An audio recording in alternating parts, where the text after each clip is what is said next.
Sometimes I choose my book because there is a cat on the cover. And so the book that we're going to talk about today, I picked it up because it had a cat on the cover, and that is The Kamogawa Food Detectives by Hisashi Kashiwai. This book was really cute, and it is a story that follows these two characters, this father and this daughter. There's this diner called the Kamogawa Diner, and it's very hard to find. There is a magazine called Gourmet Monthly that has like a one-line advertisement in it. And they have a service where they are food detectives and they will track down maybe a meal that you remember from your past that has like a great significance to it, like something from your childhood or something from when you had a past love, or just stuff that's like tied to people and events and a memory. And so half of that dish is like the memory attached to it. And so what they do is when people come in and actually find them, they have a specific dish. So they ask them a bunch of questions to kind of like figure out how to remake this meal for them, like how to source the correct ingredients from different regions. I mean, even water from different areas will make things taste different. Different types of flours, different grinds to like the size of panko breadcrumbs will all affect all of these things.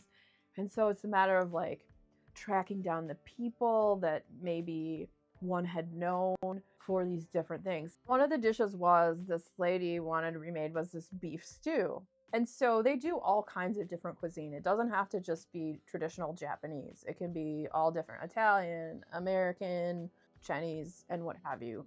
So this one lady wants this beef stew made, and the memory that's attached to it. And so each chapter too is like a different food and a different little short story. It's all a collaborative story throughout the whole thing, but each chapter is like a person coming in to have their specific dish found. And so you have this beef stew one, and this was a dish that this woman had, I think like 50 years ago. She had been corresponding with this man who was in college, and when they finally met up in life, in actual real life, they clicked.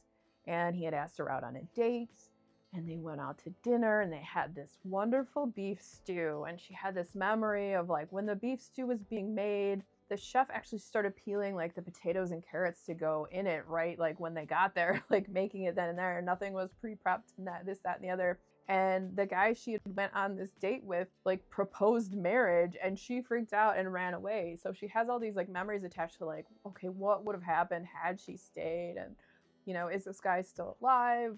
All that stuff. It's very sweet and heartfelt. So when they come in to have their dish, you have the owner of the diner, Mr. Kawagama. He will tell the story of their memory from what they had told them and kind of set the scene for them and like put them in that space of place and mind, so that when they do, they have all those memories fresh and at the forefront when they eat this meal. And it was really cute and really good. There's a cat named Drowsy that kind of like hangs out outside because they don't want the cat to come in the diner. I think they should have just let the cat in the diner. I like this book. I thought it was super cute. I like the writing. It's a short little novella. You can read it in like a day or two.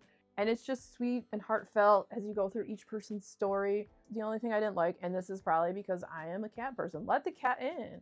Who cares? People like cats. I get it. You don't want cats in a diner where there's food, but, make them a screened in porch or something. I don't know. That's being unrealistic on my part. Anyway, if you're looking for a novella that is, I would say, uplifting, it has very sweet and heartfelt stories in it. It does have a cat in it. The cover's super cute. And what I call it, cozy? It's kind of cozy. Great to read on a rainy day. Great to read on a sunny day. Great to read whenever. I feel like we need more cute and cozy things in our lives. At least I do, because I read a lot of horror. So every once in a while I gotta throw something in cute and cozy to balance out my brainwaves or something. I don't know. If you are a fan of cute and cozy books, the next video coming up will be about another cute and cozy book. So stick around, check it out. And if you enjoyed hanging out today, hit that subscribe button, come back, see me again, and we'll talk about more bookish things and weird stuff.